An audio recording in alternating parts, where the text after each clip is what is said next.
Alice no País das Maravilhas, as supostas mensagens ocultas neste grande livro, Alice no País das Maravilhas. Olha, eu vou ler aqui esse belo artigo da BBC Mundial, mas está aqui na BBC Brasil, como sempre, uma leitura comentada, uma leitura com reação, para nós juntos aqui descobrirmos. Eu já li mais ou menos artigos iguais a este, eu já li inúmeros, o próprio livro, os dois livros, eu já li muitas vezes também, do Lewis Carroll, mas este daqui eu vi por cima e achei sensacional, porque são pessoas extremamente peritas no caso. Então vamos lá, olha ali, são as imagens da primeira evolução, do primeiro livro da Alice. É ela ali, ó. Vamos ler de novo. As supostas mensagens ocultas em Alice no País das Maravilhas. Isso, claro, isso são especulações, isso são intuições, talvez deduções de algumas coisas de algumas pessoas peritas. Tem que frisar bastante, porque para saber realmente o que o autor quis colocar nessa grande obra, somente ele para explicar. E nós sabemos que não está mais entre nós. Olha lá, olha o sloganzinho dessa foto. O que há por trás de Alice no País das Maravilhas? Sexo, drogas, colonialismo, transtornos alimentares ou disputas pelo trono inglês. Tudo isso já passou por grandes discussões durante todos esses mais de 100 anos aí, quase 200 anos dessa obra. Vamos começar a conversar. Ó, 9 de julho de 2023, ou seja, é uma matéria fresquinha, porque hoje é dia 10 de julho de 2023. É bem fresquinha mesmo. Para vivenciar por completo o que significa cair na toca de um coelho, basta procurar na internet as mensagens ocultas naquele livro que oferece essa imagem de forma tão expressiva. Alice no País das Maravilhas. A história fantástica de Lewis Carroll, 1832-1898, com seus bolos mágicos, portas secretas, gatos risonhos e falsas tartarugas, nunca deixou de ser impressa desde que foi publicada pela primeira vez. Ela ficou recentemente em segundo lugar na lista dos 100 melhores livros infantis de todos os tempos, em votação promovida pela própria BBC. Olha, interessante, livros infantis, né? Mas não, a gente sabe que não é tão infantil assim. É um livro, como nós estamos aqui dizendo aqui, pelas especialistas, há muitas coisas dentro do livro que são acima do infantil e até acima da nossa mente para saber o que realmente esse grande escritor de obras fantásticas, obras especulativas quis dizer. Então, portanto, essa parte de livros infantis é bem relativa. Um século e meio depois de seu lançamento, a obra já inspirou filmes, quadros, balé e jogos de computador. Existe até uma síndrome neurológica com seu nome, mas seu subproduto mais prolífico, sem dúvida, são as literaturas alternativas. Quando mergulhamos nos textos escritos por gerações de críticos, acadêmicos e blogueiros, o adorado clássico da literatura infantil pode se tornar uma alegoria sobre cultura das drogas, uma parábola de colonização britânica ou a história de uma heroína com um caso mal resolvido de inveja, etc, né? Por YouTube não me trocar aqui. As origens e as controvérsias. Alice no País das Maravilhas nasceu de forma modesta em 1862. A história serviu de entretenimento para a pequena Alice Liddell, né? Então, com 10 anos de idade e suas duas irmãs, elas viajavam de barco pelo rio Tamisa, na Inglaterra, com o matemático Charles Dodgson e seu amigo sacerdote. O sucesso foi tão grande que Alice insistiu para Dodgson a transcrevesse o que ele fez. Escrita à mão meticulosamente com tinta sépica, a obra não contém um único erro e é repleta de detalhes e ilustrações feitas por ele próprio. Com a inscrição "Um presente de Natal para uma criança querida em memória a um dia de verão", ela leva o pseudônimo sob o qual o autor já havia publicado algumas poesias, Lewis Carroll. Agora a gente já sabe que o nome verdadeiro Charles Dodgson, né? Lewis Carroll. Alice era filha do diretor da Igreja de Cristo, o Colégio de Oxford, na Inglaterra, onde Dodgson lecionava. Ele era ávido praticante da moderna arte da fotografia e sua amizade evoluiu graças aos seus esforços para fotografar a ela e sua irmã.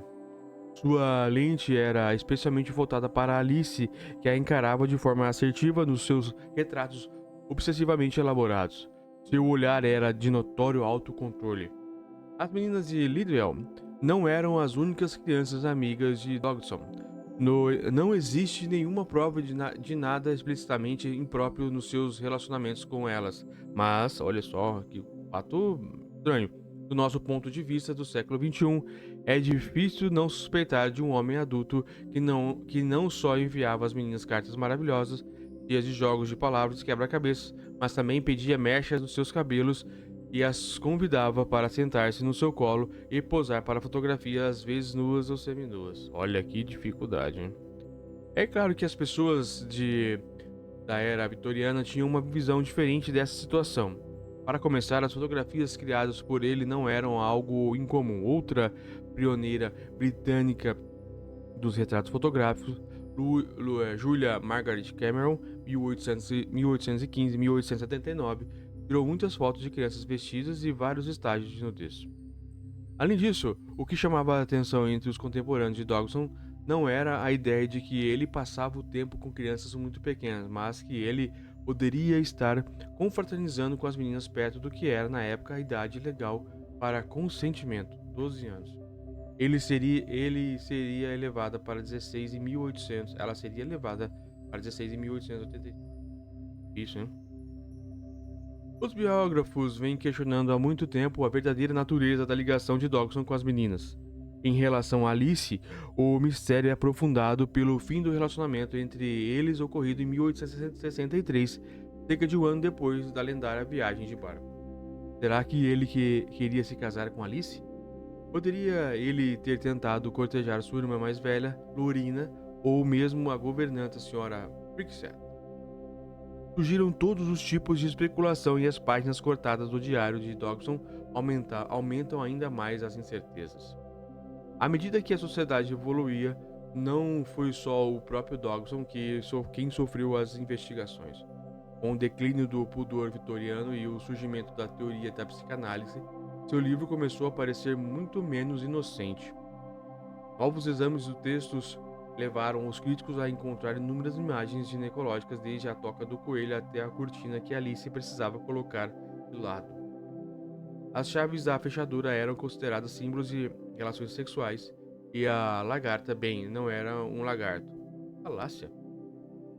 Inevitavelmente, algumas pessoas enxergaram inveja no texto, transformando o pescoço de Alice, estendendo-se uma imagem parábola de e tal, né? Não posso falar aqui.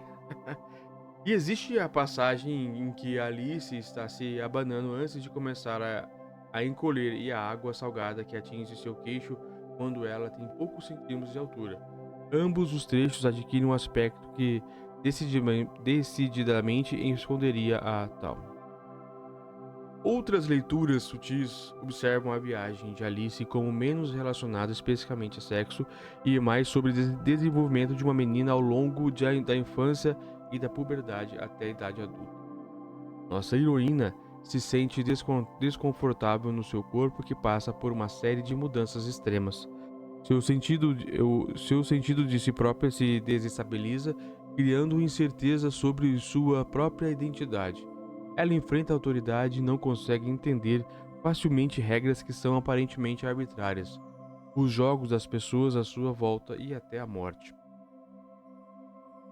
O famoso crítico literário britânico William Empson, 1966-1984, ficou particularmente encantado. Ele declarou que Alice é um pai quando entra na toca, um feto no fundo e só consegue nascer tornando-se uma mãe e produzindo o seu próprio fluido amitônico. Drogas e política. É claro que às vezes uma lagarta fumando um narguilé é apenas aquilo, especialmente quando ela está ao lado de um cogumelo mágico. Desde os anos 1960, os defensores das drogas interpretam as aventuras de Alice como uma grande viagem. Ah, mas tudo para eles é viagem também, né? Vamos ver, ser sincero. A letra da música White Rabbit, né? Coelho Branco, 1967, da banda norte-americana Jefferson Airplane, ajudou bastante a solidificar a associação.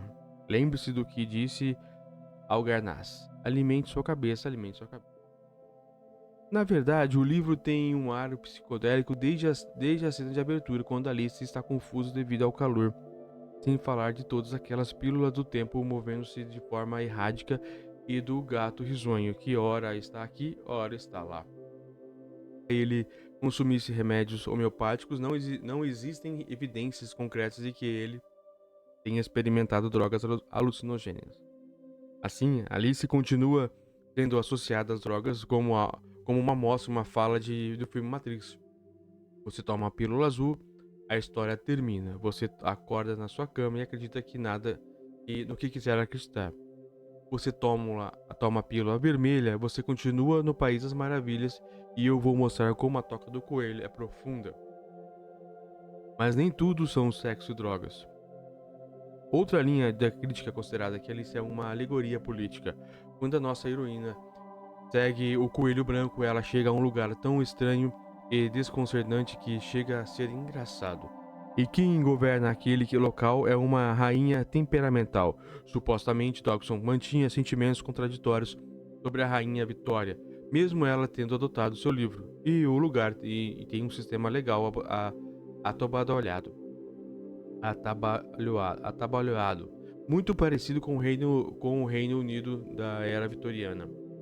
Mas como Alice se comportava naquela terra estranha, confusa com a forma em que os nativos fazem as coisas, ela tenta impor seus próprios valores com resultados quase catastróficos. O romance não poderia então ser uma alegoria da colonização? Existe também a questão do poema A Morsa e o Carpinteiro, e os personagens Tweelfdom e Tweelfd recitam no livro Alice dos Países das Maravilhas, País dos Espelhos. Algumas interpretações indicam que o carpinteiro é Jesus e a morsa é Pedro, enquanto as outras são discípulos. Isso tudo é especulação, né? Claro que pode ser que não, mas cada vez que alguém lê a parte crítica, acho que isso que é o grande teor do livro. Que cada pessoa que lê tem uma interpretação diferente. Outros insistem que o poema fala do Império Britânico. A morsa e o carpinteiro representam a Inglaterra, enquanto as outras são as colônias. Até o romancista britânico J.B.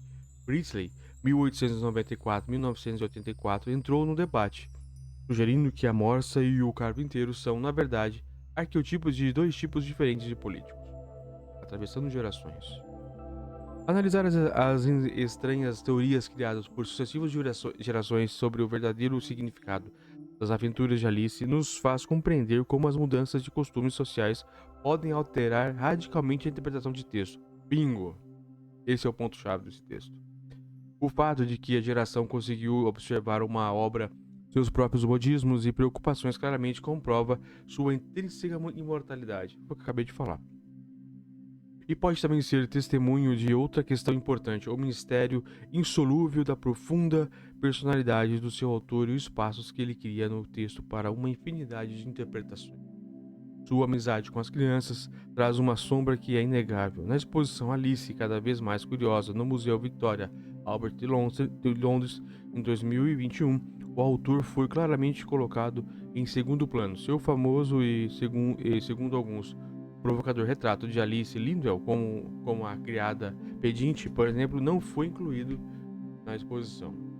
O movimento Me Too destacou a controversa questão de que, se possível admirar a arte de boa qualidade feita por mais pessoas, mas no caso de Charles Dodgson, Lewis Carroll, mais fácil, é provável que nunca saibamos ao certo que ele era um predador reprimido ou um senhor afetuoso e tímido que sofria de gagueira. Como salientou a escritora norte-americana Kate Hope, é possível que ele não se enquadre em nenhuma das categorias definidas por nós hoje em dia. Não dá pra saber mesmo. Já a musa Alice Lindell, 1852-1934, cresceu e teve o tipo de vida esperado para uma mulher da sua classe. Depois de chamar rapidamente a atenção do crítico de arte John Ruskin, 1819-1900, e do filho do príncipe de Gales, Leopold, ela se casou com o jogador de cricket Reginald Haggerty, 1852-1926. Apesar de um dos 3 filhos do casal sobreviver à Primeira Guerra Mundial, seu nome era Kiryu, por pura coincidência, segundo sempre afirmou Alice. Atualmente, o debate sobre o mundo do personagem da ficção permanece como uma festa do chá do chapeleiro louco que nunca termina. Alice é uma parábola dos transtornos alimentares, uma fábula de alerta sobre a então recém-criada álgebra simbólica, ou uma sátira das guerras às rosas, as disputas pelo trono inglês ocorridas em 1455 e 1487.